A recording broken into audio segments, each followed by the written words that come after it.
savoir on veut vraiment défendre l'intérêt général et améliorer la gouvernance du pays. Ce n'est pas vraiment le cas. Comme les Émiratis, notamment dans le secteur très convoité du cigarette. Algérie Partage avait déjà révélé à plusieurs reprises, au moins en tout cas à 2 reprises, d'un compte de grandes enquêtes.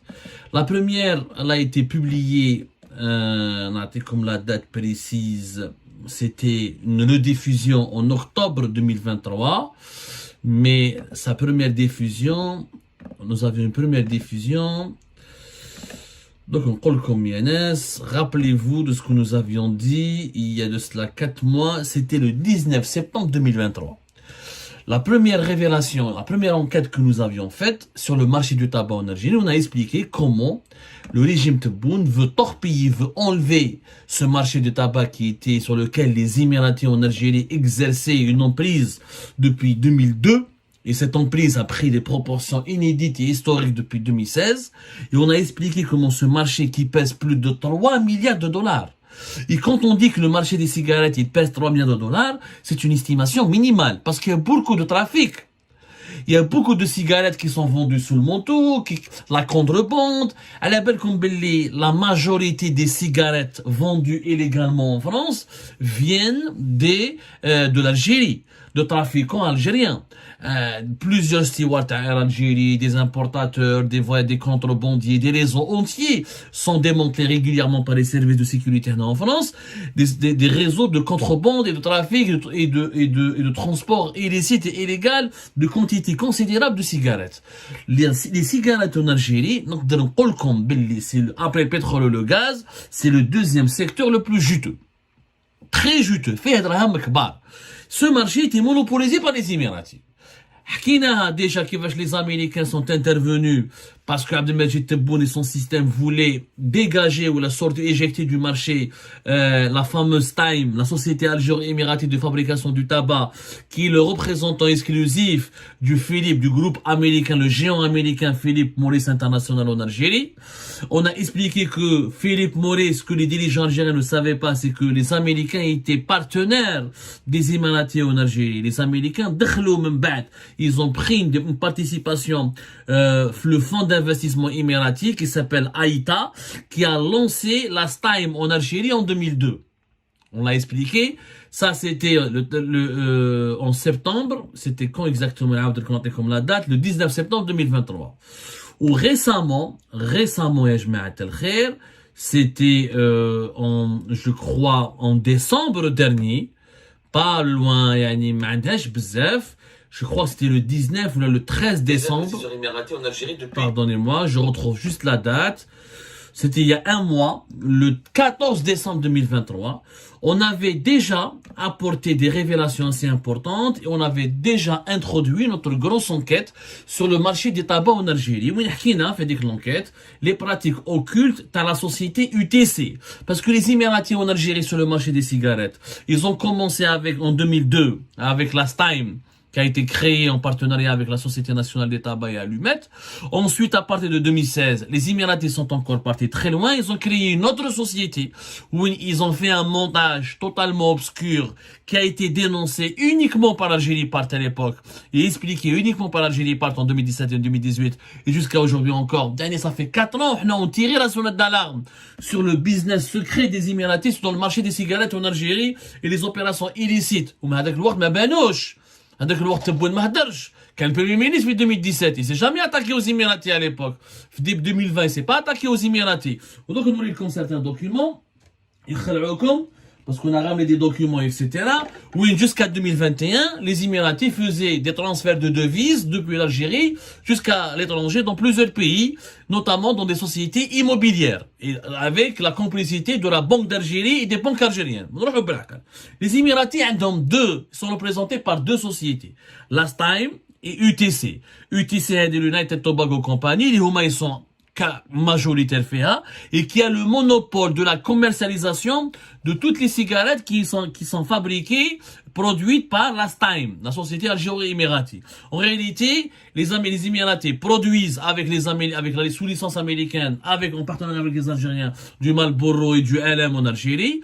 Et la commercialisation de ces cigarettes est aussi elle revient de droit aussi aux Émiratis à travers UTC. Dans les deux sociétés, les Émiratis sont représentés. UTC sont pratiquement majoritaires à travers un montage des diabos des personnes physiques émiratis avec des personnes physiques algériennes. Mais donc quand on calcule, les Algériens sont majoritaires les Émiratis sont majoritaires par rapport aux Algériens. Last time, c'est resté équivalent pratiquement 50-50%, mais dans la réalité des choses, là, c'est les Émiratis qui détiennent le monopole, c'est le groupe Madar depuis 2016, c'est le groupe Madar qui a été créé plus tard à partir de 2016 pour remplacer la SNTR, la fameuse Société Nationale des Tabacs et Allumettes. Bon. Les Émiratis monopolisent le marché. Production, importation de la matière première, commercialisation, c'est eux qui décident de tout. Madar, yani khudra fouqta. En tout cas, depuis 2022, mais les problèmes les Émiratis ou les autorités algériennes, notamment les problèmes politiques, les dirigeants du régime Tebboune حبوا يحلوا le marché des cigarettes. En réalité, le régime Tebboune a provoqué, il a été incité, entraîné dans une crise avec les Émiratis, justement, parce que les nouveaux décideurs du pouvoir algérien voulaient racketter les Émiratis au marché des cigarettes. Les Émiratis ne voulaient plus leur donner de l'argent. Les Émiratis ils corrompaient le régime de Bouteflika. Ensuite, ils ont corrompu le régime de Gaïd Saleh, mais ils n'ont plus voulu corrompre le régime Tebboune ou la Chengrihab parce qu'ils ont compris que ce régime était instable. Ils voulaient pas s'allier avec des dirigeants qui étaient pas, dont ils étaient pas sûrs qu'ils allaient rester longtemps au pouvoir. Oui, ils faisaient plus confiance au système algérien. Ils s'entendaient plus avec le régime de Bouteflika et avec le clan Gaïd Saleh. Ce n'est plus le cas. Par vengeance, les Algériens le groupe Madar, propriétaire de CRB, propriétaire de pas mal de sociétés étatiques, dans pas mal d'investissements hôteliers et immobiliers, pour que Madar reprenne l'ensemble de la gestion de la filiale cigarette. Les Américains ne l'ont pas accepté. Où les Américains ont menacé, sont partis voir Tebboune, si vous touchez à la Stime ou à ETC, vous allez toucher directement Philippe Morris. Philippe Morris, ils ont fermé leur bureau pratiquement. Depuis 2022, ils ont quitté l'Algérie, ils ont laissé la Stime gérer à leur place. Mais si l'Algérie allait enlever les droits et la licence ou voulait faire du mal aux Émiratis, les Émiratis vont directement en arbitrage international, et ils vont gagner. Parce que ils ont des licences, et ils ont l'exclusivité de produire et de commercialiser les produits de Philippe Morris International en Algérie. Donc, mais عندك ما تقديرهم. هما يكسروا فيهم بشوية. Mais le problème, c'est que les Émiratis, شكون اللي كلا معاهم في le business هذا, le sale business تاع les cigarettes, les pratiques illicites, c'est les Algériens اللي كانوا ياكلوا معاهم. في UTC, c'est les Algériens. احنا حكينا عليها في décembre 2023 وعطيناكم quelques détails. اليوم je veux approfondir. Par exemple, l'usine تاع Gouraya de Bab El Oued. Qu'il y a une affaire qui s'est passée au mois d'août 2023. Un certain monsieur Ousmane Abiweb, qui était le directeur de l'unité de Gouraya, là où il est de Tipaza. La Gouraya, elle produit les cigarettes Rim. Il était l'ami du directeur général de la STAM, monsieur Khalef Zouher.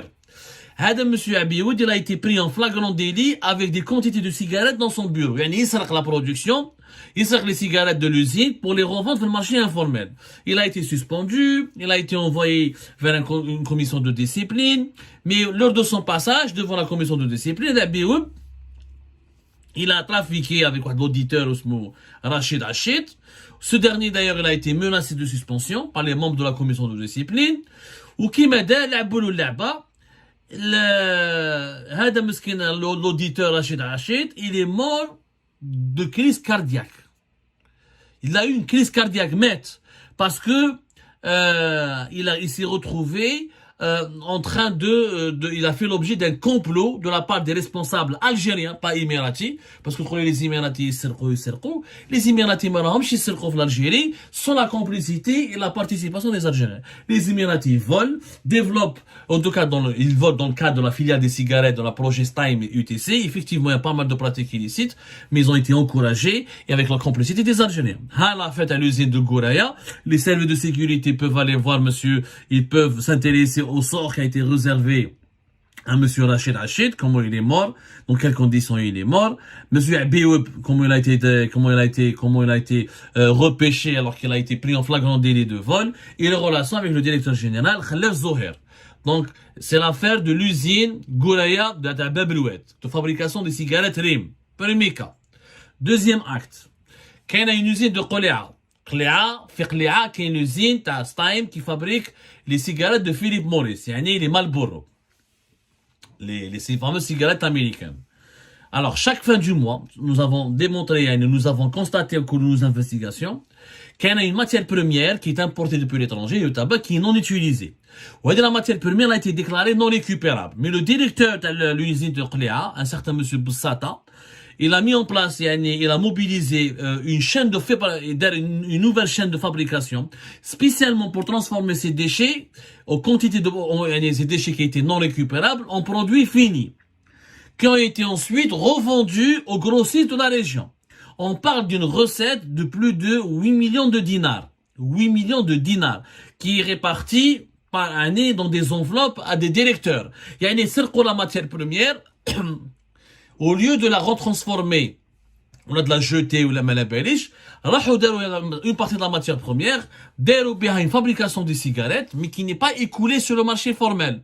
Il a été revendu de façon illégale jusqu'à 8 millions de dinars. Et d'après nos investigations, il s'agit de pratiquement 8 millions de dinars par jour. Vous vous rendez compte, c'est beaucoup d'argent. Il y a donc une grosse chipa qui a été partagée entre M. Khalaf Zoher, M. Qarawi Hassan, Ali Sennel, Kamel Nordin. هذا وش يكونوا directeur général du TC, Qarawi Hassan responsable de l'audit, Ali Sennel directeur commercial, Kamel Nordin directeur d'exploitation. هذه un cas que les services de sécurité, s'ils veulent faire un travail sérieux, s'ils veulent empêcher que les Émiratis ne volent en Algérie, qu'ils s'intéressent à leurs collaborateurs algériens et qu'ils aillent voir au sein de l'usine de Qli'a de fabrication des Marlboro le trafic qui est fait des matières premières non récupérables et qui est transformé plus tard en cigarettes vendues à des grossistes de la région de la Wilaya de Paza à Alger de façon tout à fait illégale. Et je viens de donner les noms. Le dépôt de Raya. L'UTC, ils ont un dépôt fait Raya. Dépôt de Raya qui a une affaire de chèques non certifiés. Dépôt de Raya, il faut savoir que les Émiratis ont totalement verrouillé le marché du tabac en Algérie. Ils ont leurs propres distributeurs qui sont un certain nombre de grossistes qui doivent être agréés par les Émiratis pour pouvoir vendre. Et les grossistes algériens doivent être agréés par la STAIM et UTC pour pouvoir, notamment par UTC qui est chargé de la commercialisation des cigarettes. S'ils ne sont pas agréés par UTC, ils ne peuvent pas avoir le droit d'acheter des cigarettes, de les revendre. Donc, il faut que tu sois agréé par les Émiratis en Algérie. Le système algérien, il parle de souveraineté nationale. En 2021, l'un des plus importants dépôts de l'UTC, les cigarettes, c'est le dépôt de Raya, au centre du pays. M. Messoudi, qui est le directeur de ce dépôt, il a choisi il a sélectionné ses propres grossistes, ses propres amis, il comme grossistes, où il met les cigarettes, il leur donne des cigarettes, à condition qu'ils soient, bien sûr, qu'ils partagent avec lui des commissions et des autres commissions. Les grossistes, le premier s'appelle Brahim El-Harrash, le nom c'est Tanjir et Yahyaoui. Le deuxième, Farouk, il est situé à Qahwat Shergi. Brahim, il a un dépôt في الحراش. Le nom de Farouk c'est Meshkour.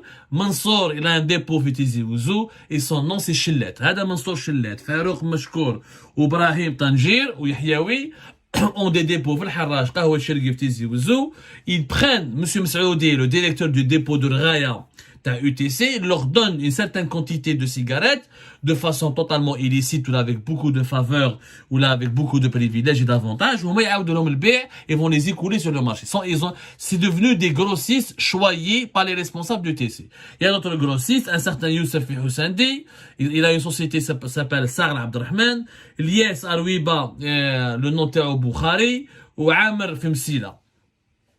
C'est des grossistes, ils font des bons de transfert, ils trafiquent un peu la comptabilité, il y a de l'argent, ce sont des gros clients qui prennent des grosses quantités de cigarettes en remettant des chèques non certifiés. Voilà. C'est-à-dire que Houma, ils donnent à UTC des chèques non certifiés, mais les Émiratis, à travers leurs collaborateurs algériens, leur donnent des cigarettes qu'ils vont ensuite revendre en toute illégalité parce que normalement, ils ont été sélectionnés sur un processus basée sur le favoritisme et la corruption, et ils n'ont pas payé préalablement leurs marchandises comme il se doit, et c'est comme ça qu'une fois que la marchandise a été vendue, il y aura ensuite plusieurs versements. Ces grossistes vont faire plusieurs versements dans des comptes bancaires, la BAD, la Gulf Bank, la HSBC, pour que les responsables du TC récupèrent une partie de cet argent pour leur propre poche, et une autre partie réintègre la comptabilité de l'entreprise, et c'est comme ça qu'on a l'impression qu'il n'y a pas de trafic et que les grossistes agréés par UTC ne font pas de trafic.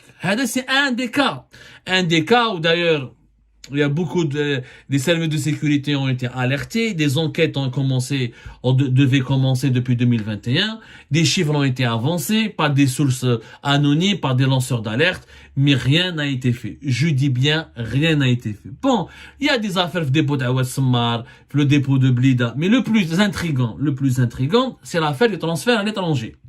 Vous voyez comme des documents, de toute façon, comment on travaille chez Algérie Part, un document. Ça c'est des ordres de versement. On va après quand on va faire du montage, quand on va faire du montage plus tard, les chèques les non certifiés, entre les grossistes et les responsables du TC dans certains dépôts de TC pour revendre illégalement ou illicitement des quantités importantes de cigarettes. Et là, ça, vous avez des transferts. Ce sont des transferts en devises opérés par l'UTC. Le compte principal à l'UTC, ils ont un compte devise la banque HSBC. Ou HSBC, depuis le compte à UTC, depuis le compte à HSBC Alger, UTC fait des transferts vers des sociétés basées à l'étranger, Marina Investment en France, Encore Investment en Espagne, Bright Investment au Luxembourg, ou la Amber Investment en Grande-Bretagne. Et tous ces comptes, toutes ces sociétés étrangères ont bénéficié de virements effectués depuis l'Algérie, depuis la HSBC, depuis la banque HSBC Alger, à travers le compte de l'UTC, avec la bénédiction visiblement de la Banque d'Algérie. Donc UTC, elle prétend qu'elle est en train de transférer ses dividendes. Hamlik les documents qui le prouvent. Voilà. Ce sont des transferts vers des sociétés hado qui sont spécialisées dans quoi? Entre autres dans la gestion de portefeuilles d'investissement, notamment dans l'immobilier. C'est-à-dire que les Émiratis bient les cigarettes en Algérie, où ils transfèrent une partie de leur argent vers des sociétés basées à l'étranger qui sont des fonds d'investissement, mais qui sont essentiellement dans le domaine de l'immobilier, notamment en Espagne, en France, ou en Luxembourg, ou en Grande-Bretagne. C'est-à-dire avec l'argent qu'ils gagnent en Algérie, ils achètent des biens immobiliers à l'étranger. La réglementation algérienne, elle est très stricte sur le transfert des dividendes. Un investisseur étranger, il a le droit de récupérer son argent, mais normalement son argent, le fruit de ses investissements en Algérie, c'est du bénéfice. Il est censé le rapatrier chez lui, dans son compte principal, dans son pays principal, à savoir les Émirats Arabes Unis par exemple, et ensuite il en fait ce qu'il veut. Mais transférer de l'argent depuis la banque, depuis une banque agréée en Algérie, vers l'Espagne, la France, et Luxembourg ou la Grande-Bretagne, au profit de sociétés immobilières, j'aimerais bien que les autorités algériennes m'expliquent. C'était en année 2021. Tous les documents que nous avons, c'était pour l'exercice 2021, et nous allons encore une fois diffuser et accrocher lors d'une deuxième diffusion avec un montage élaboré. Nous allons inclure ces chèques, etc. et ces ordres de versement. Il y a encore pas mal de choses à dire sur les dessous des pratiques mafieuses du marché des cigarettes. Comme ce sont 3 milliards de dollars, si ce n'est pas plus, moi je dirais 4 milliards de dollars. Au moins, vous avez au moins 1 milliard de dollars qui fait l'objet de trafic. Évasion fiscale, marché informel, des cigarettes non déclarées, revente sous le manteau, trafic contrebande à l'étranger. Vous avez minimum 1 milliard de dollars. Les cigarettes, avec des pratiques à gestion chaotique des dépôts à l'UTC, vol et récupération de la matière première, transfert à l'étranger, détournement des cigarettes produites dans pas mal de centres de production à la Stein et revendues dans le marché informel, trafic d'influence et complicité avec certains grossistes, véreux. Tout ce que je suis en train de rapporter là, les services de sécurité peuvent le confirmer, peuvent le vérifier, les documents sont là, les faits sont là, il suffit juste d'enquêter sérieusement. Donc, Lyon, quand les autorités algériennes, récemment, pourquoi on a fait cette émission? Parce que les autorités algériennes, le ministère de la Justice aurait, il y a de cela 3 jours, il y a 48 heures ou 3 jours de cela, ordonné à tous les notaires de ne plus faire la moindre transaction avec les 2 sociétés émiraties chargées dans le domaine de distribuer et de commercialiser de produits de cigarettes en Algérie, à savoir l'UTC et la Stime. La note a d'ailleurs été diffusée à large échelle sur les réseaux sociaux, elle a suscité beaucoup de buzz. Mais pourquoi se réveiller maintenant, alors que les pratiques illicites là s'opéraient, se déroulaient au vu et au su de toutes les autorités algériennes durant de 2002 jusqu'à 2021-2022? Voilà chez Lyon. La réponse elle est simple, parce que maintenant la mafia algérienne ne veut plus partager l'argent que ramène le business juteux des cigarettes avec la mafia émirati. La mafia algérienne veut s'approprier l'ensemble de ce business, elle veut s'approprier toute seule ce business, et elle veut le conserver, et elle veut le gérer, et elle veut garder tout l'argent pour elle. Mais les Émiratis, malheureusement, pour cette mafia algérienne, je ne pense pas qu'ils vont se laisser faire.